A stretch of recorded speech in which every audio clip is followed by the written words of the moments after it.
अस्सलाम वालेकुम। आज हम बना रहे हैं देसी घी। बहुत ही मज़े का, बहुत ही खालिस और नेचुरल, अपने हाथों से बनाया हुआ साफ़ सुथरा घी।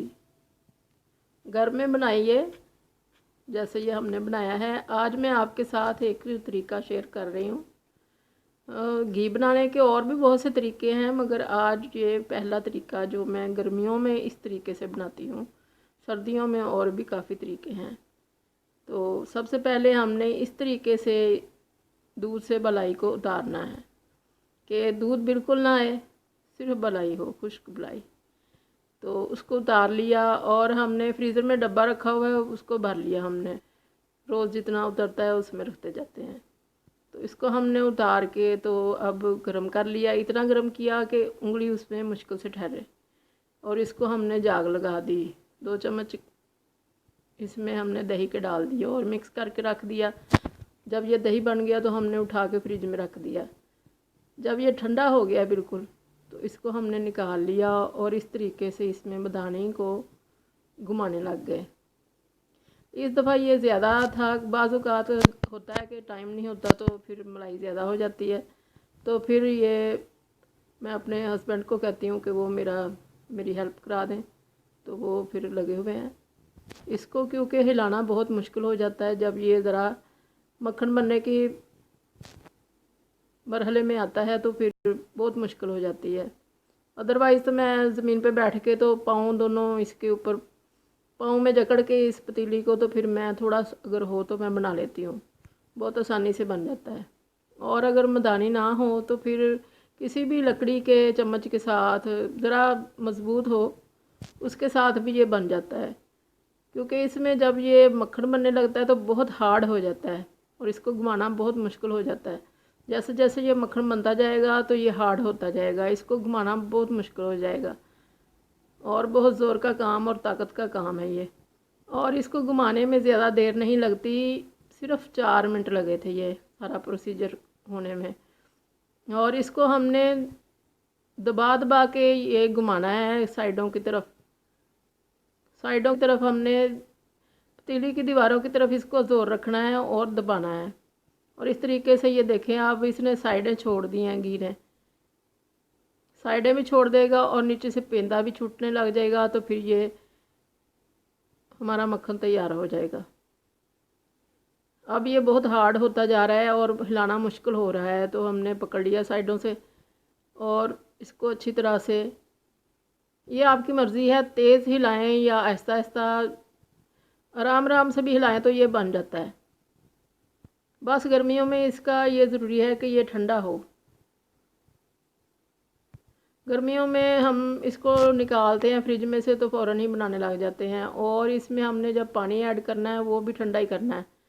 और अगर सर्दियों में इस प्रोसीजर से बनाएं तो फिर हमने इसमें फ्रिज में से निकाल के इसको थोड़ा सा रेस्ट देनी है कि ये ज़रा हल्का ठंडा हो।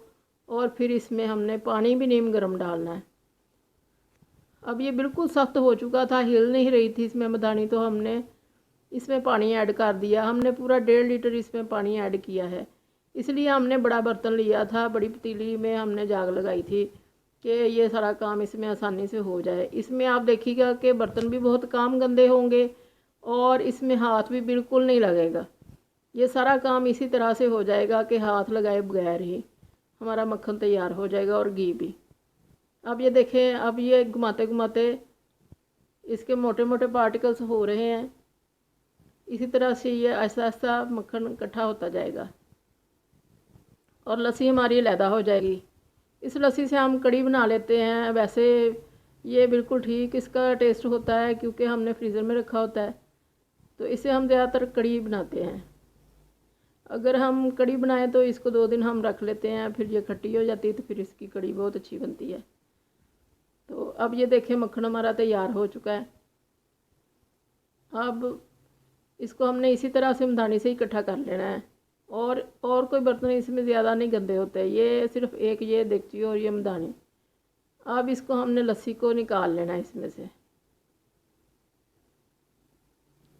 गर्मियों में इस तरीके से मैं इसलिए बनाती हूँ कि अगर 2-4 दिन के बाद भी हमने अगर ये प्रोसीजर करना हो, कोई काम हो या कोई ऐसा मौका हो कि ना टाइम लगे, तो इसको जाग लगा के रख दे फ्रिज में, 8-10 दिन पड़ा रहेगा तो इसको कुछ भी नहीं होगा।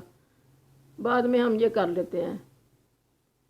इस बार भी हमारा ये काफ़ी दिन पड़ा रहा, तो इसको कुछ नहीं होता क्योंकि इसमें जाग लगी होती है। दही बन जाता है तो फ्रिज में आजकल दही ठीक ठाक रहता है, कुछ नहीं होता, दही को ख़राब होने के चांसेस नहीं होते इसके।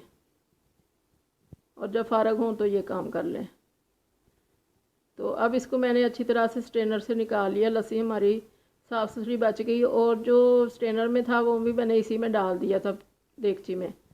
और इसको मदानी को मैंने साफ़ कर लिया, पहले ही साफ़ है, बस हल्का फुल्का सा, बस इतना सा ही हाथ लगा है इस सारे प्रोसीजर में। और देगची के नीचे मैंने फुल आंच लगा दिया है।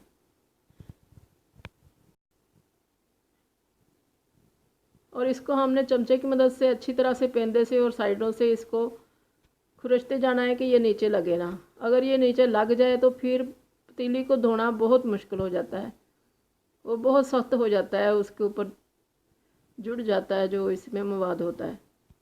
तो अब हमने आंच का ध्यान रखना है। जब ये ऊपर की तरफ आने लग जाए तो हमने आंच को हल्का कर देना है, जब ये नीचे की तरफ जाए तो हमने आंच को तेज़ कर देना है। इसी तरह से करते करते ये पूरे इस पे 4.5 या 5 मिनट लगे हैं, मैंने टाइम देखा था। यानी कि 10 मिनट में हमारा देसी घी तैयार हो जाता है। पूरा प्रोसीजर जो है मक्खन से लेकर देसी घी तक।